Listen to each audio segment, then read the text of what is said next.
Bismillahirrahmanirrahim. Assalamualaikum warahmatullahi wabarakatuh. Maha suci Allah, segala puji dan syukur kita panjatkan ke hadirat Allah. Semoga kita selalu dalam bimbingan rahmat dan ridha Allah subhanahu wa ta'ala. Subhanallah walhamdulillah astagfirullah wallahu akbar.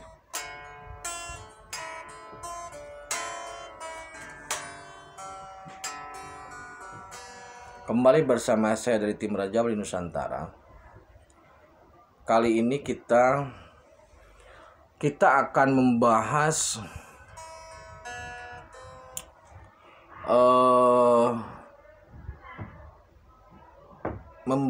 metafisika modern. Nah, agak keren.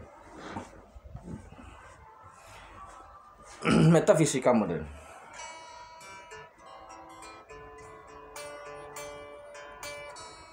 Kenapa ini disampaikan? Karena untuk membangun kesadaran baru terkait dengan pola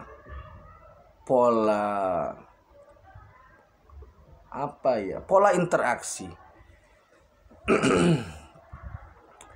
Jadi sudah kami jelaskan sejak video-video sebelumnya bahwa dimensi ini secara umum terbagi tiga. Ada dimensi fisik, ada dimensi metafisik, dan dimensi teologis. Sesuatu instruksi atau sesuatu proses itu turun dari teologis atau dari dimensi spiritual, masuk ke dimensi metafisika, dan kemudian baru ke dimensi fisik.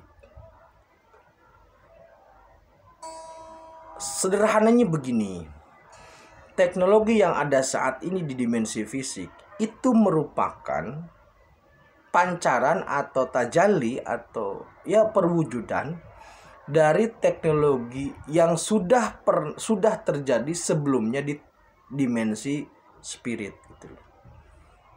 Sekali lagi, apa yang terjadi di dimensi fisik aslinya sudah lebih dulu terjadi di dimensi spirit. Semisal begini, kita punya ide bikin rumah, itu adalah dimensi spirit. Kemudian kita menggambarnya melalui arsitektur, itu dimensi metafisika. Kemudian para tukang mewujudkan gambar itu, maka itu dimensi fisik. Itu analogi sederhananya seperti itu. Ide itu spirit. Ini gambaran analogi ya, bukan realnya. Analoginya, ide sebagai spirit, gambar arsitektur sebagai metafisik, dan bata yang disusun oleh tukang sesuai gambar itu adalah dimensi fisik. Nah, metafisika modern ini maksudnya begini. Jika dahulu orang-orang tua kita, leluhur kita menggunakan sistem komunikasi dengan telepati, itu adalah bisa dikatakan spirit atau bisa jadi metafisika tradisional atau metafisika zaman dahulu. Saat ini kita menggunakan pola komunikasi ini, pola komunikasi metafisika modern. Realnya adalah HP, realnya adalah internet. Internet itu adalah suatu objek yang bisa dikatakan ada, antara ada dan tiada. Jadi tidak murni ada, tapi juga ada. Seperti halnya jin. Jin itu ada, tapi tidak ada, tidak terlihat, tapi ada. Gitu. Tapi tidak ada, tapi ada. Gitu. Jadi antara ada dan tiada. Ada secara struktur makhluk, tapi tidak ada bagi orang-orang yang memang tidak bisa melihatnya. Itu maksudnya, karena dimensinya berbeda. Nah, hubungannya apa dengan metafisika modern? Selama ini, saudaraku, banyak dari kita yang selalu membangun cara berpikir bahwa kolaborasi dengan makhluk itu syirik. Semisal kolaborasi dengan jin, itu syirik. Itu benar, bisa jadi seperti itu. Maksudnya ketika kita kolaborasi dengan makhluk, dalam posisi yang sepadan atau bahkan makhluk manusia di bawah makhluk itu bisa jadi syirik. Walaupun tetap keputusan syirik ada pada Gusti. Tapi peluangnya ada. Tapi tidak menyadari bahwa kolaborasi manusia dengan HP itu lebih berbahaya. Jika dalam metafisika tradisi, hasad itu disebarkan oleh makhluk-makhluk itu, makhluk-makhluk metafisika, maka saat ini kebencian dan provokasi itu disebarkan melalui media sosial. Artinya apa? Dimensi media sosial itu ada dimensi metafisika modern. Makanya namanya dunia maya. Ada ketika kita buka, tidak ada ketika kita tutup. Gitu. Sama dimensi makhluk metafisika juga sama. Jika orang yang bisa melihat, kelihatan. Jika tidak, ya tidak kelihatan. Saudaraku, sekarang bayangkan kita googling, kemudian kita print semua yang ada di Google, maka hasil print-printan data yang ada di Google, kita print itu tidak terbayang berapa ribu kontainer kertas yang dibutuhkan menjadi fisik. Tetapi selama data itu ada di Google, maka itu tetap metafisika. Yang perlu saya tekankan adalah begini. Penekanannya di sini, saudaraku ya. Karena kecepatan dan percepatan zaman ini begitu luar biasa, maka mindset kita memandang ini kan urusannya dengan tauhid. Urusannya dengan tauhid. Maka mindset kita harus mulai digeser dengan tidak meninggalkan mindset yang lama. Jadi ada semacam adaptasi atau bahkan mungkin adendum lah, penambahan. Jika dahulu kita melakukan provokasi atau kejahatan melalui makhluk metafisik, itu jelas salah dan masih ada sampai sekarang. Katakanlah santet, nah sihir santet. Jika dahulu orang-orang melakukan pembunuhan dengan cara santet melalui mekanisme energi dari makhluk metafisika, kolaborasi dengan mereka, maka saat ini ada terjadi bully atau mungkin hater lah bahasanya yang menyerang satu orang melalui medsos, sehingga beberapa kejadian orang bunuh diri karena tidak kuat diserang oleh netizen. Itu sama polanya. Yang diserang psikis.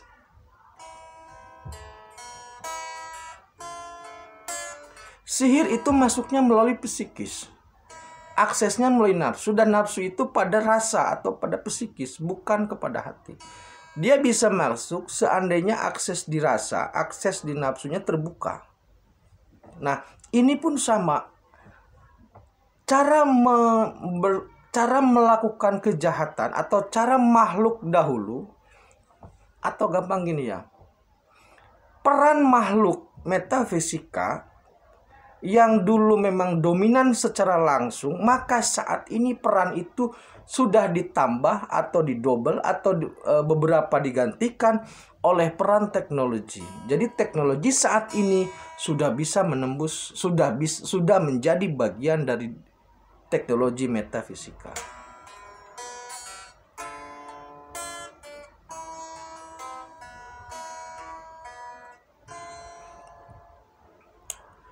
Makhluk metafisika itu mempengaruhi manusia melalui nafsu untuk bisa mengendalikan rasa sehingga nanti berpengaruh terhadap akal.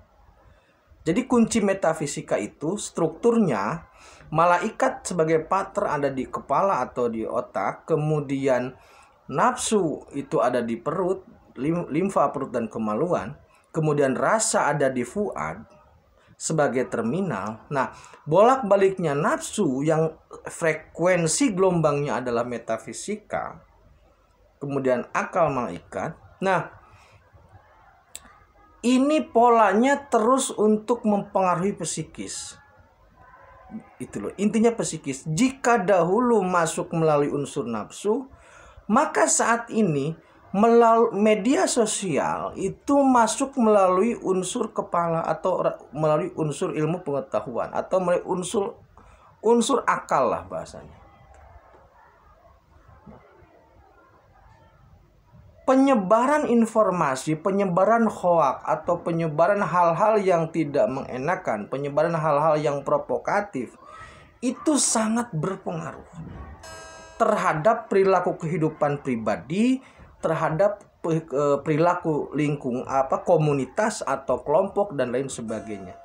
Fakta banyak bisa kita lihat bagaimana akibat dari sebuah pernyataan di medsos kemudian menjadi satu gerakan atau satu protes yang luar biasa. Ini banyak atau mungkin belum banyak lah yang menyadari bahwa ini sebenarnya peran-peran metafisika. Ini peran metafisika. Maka oleh karena itu, maksud saya begini saudaraku, jangan sampai kita hanya berfokus kepada makhluk metafisika itu, karena memang di situ sudah dinas oleh Al-Quran sebagai lawan, sebagai musuh atau sebagai kompetitor jin, setan, iblis.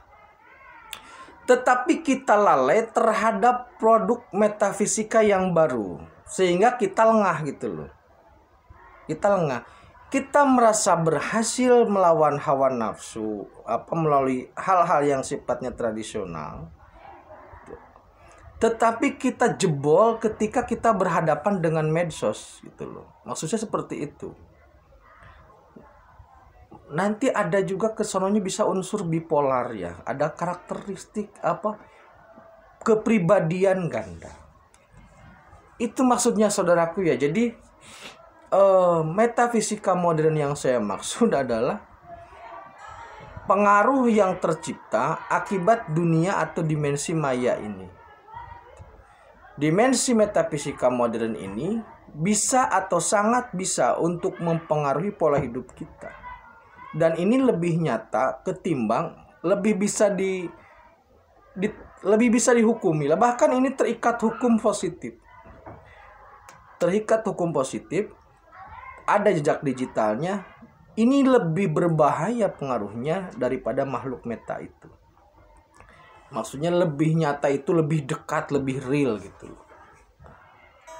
Maka ketika kita berkolaborasi dengan katakanlah dengan HP, dengan internet dan yang ada di dalamnya, saya berani mengatakan bahwa berkolaborasi dengan teknologi itu tidak bisa jadi lebih berbahaya untuk saat ini dibanding dengan makhluk itu.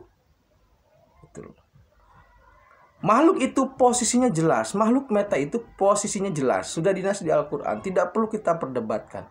Yang ingin saya ingatkan adalah ketergantungan yang sangat tinggi, yang sangat besar atau bahkan mutlak terhadap gadget itu bisa sangat berbahaya terhadap kehidupan kita. Dari mulai aspek tauhid, kemudian ibadah, apalagi muamalah, itu lebih berbahaya. Begitu saudaraku, maka kalau dulu zaman Rasul adalah ta'uja, ada patung dan sebagainya, zaman Nabi Ibrahim ada patung, maka saat ini patungnya adalah yang ada di saku kita atau HP itu. Kalau yang ketinggalan dompet masih bisa kita jalan. Tapi kalau ketinggalan HP kemungkinan kita balik lagi. Begitu saudaraku, terima kasih. Tetap tingkatkan iman dan amal soleh. Semoga bermanfaat. Assalamualaikum warahmatullahi wabarakatuh.